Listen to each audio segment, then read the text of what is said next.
Salutare, visitor.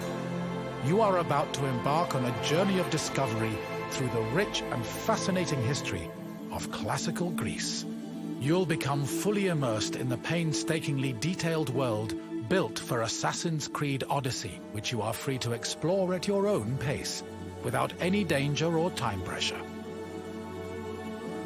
For a directed experience, take one of the many guided tours curated by prominent historians and archaeologists. Along the way, exchange words with some of Greece's most famous historical persons. The classical Greece you are about to explore is at the peak of its glory. This period is synonymous with grand accomplishments of the physical and the mental.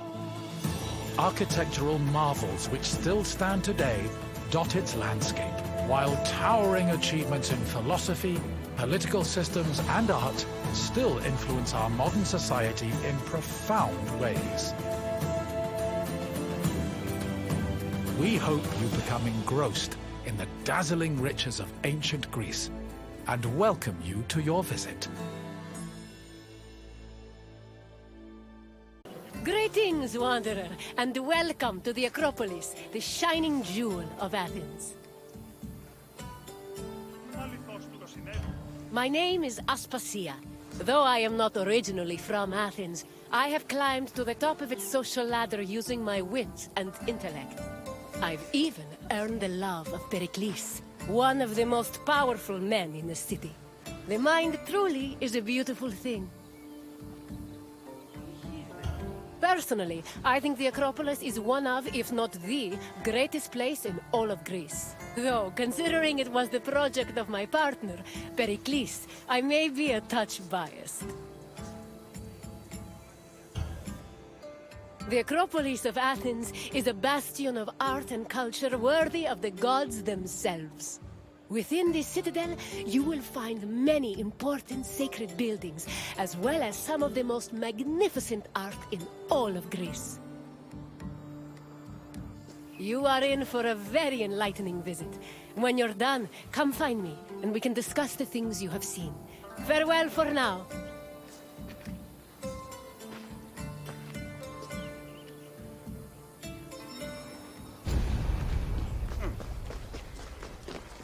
The Acropolis has gone through many changes in its long history.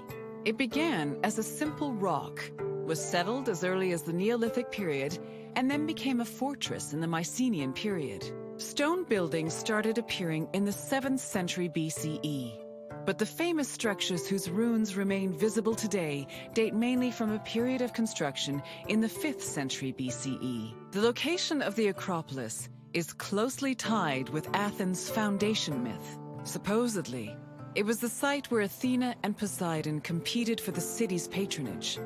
This connection gave the Acropolis a sacred aura, and it was considered the religious heart of the city.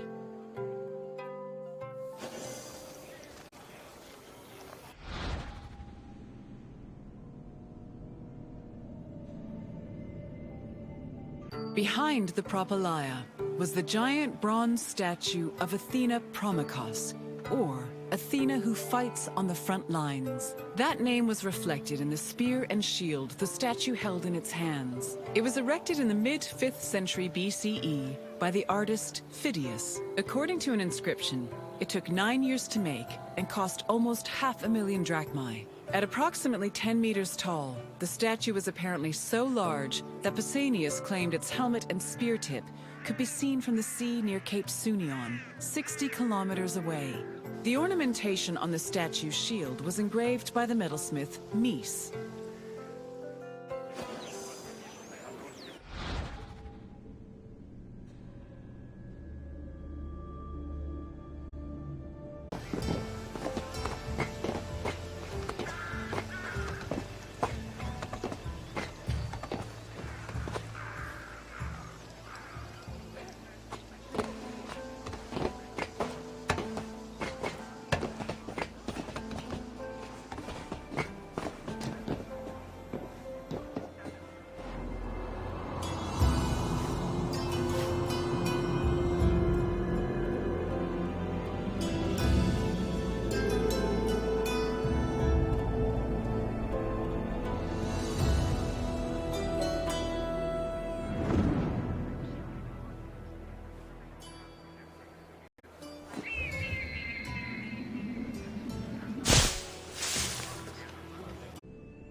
And what did you think of the Acropolis? It truly is quite something, isn't it?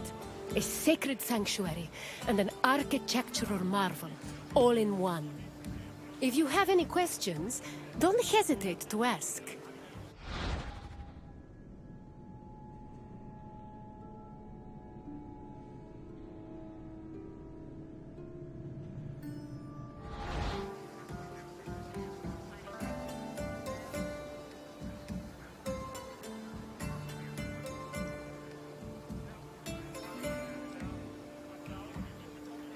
Very well. On to the next door.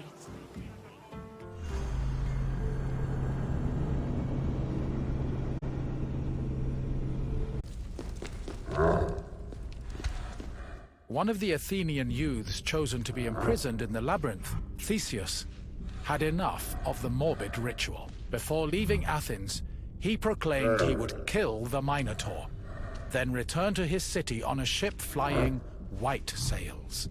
Before entering the labyrinth, Theseus met King Minos' daughter, Ariadne, who fell madly in love with him. Ariadne provided Theseus with a thread he could unravel to help him find his way back out of the maze.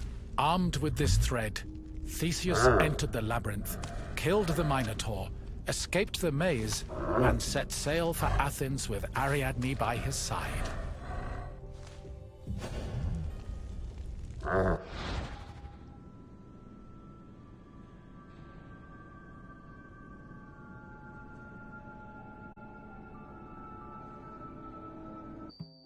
Hello, my friend! It is my pleasure to introduce you to Corinth's Temple of Aphrodite. It really is a lovely sight, isn't it? The temple, that is, not the ladies. Although they are also lovely. Lovely and lively and, I'm sorry, what were we talking about? It really is a lovely sight. Although in Greece, many love stories were told about the gods. How romantic. Sometimes they were heartwarming and happy, but they often ended in tears, tragedy, and a whole brood of illegitimate children. I'm looking at you, Zeus! Anyway, this tour will introduce you to some of these divine love stories, which may give you perspective on how the Greeks approached love in their own lives.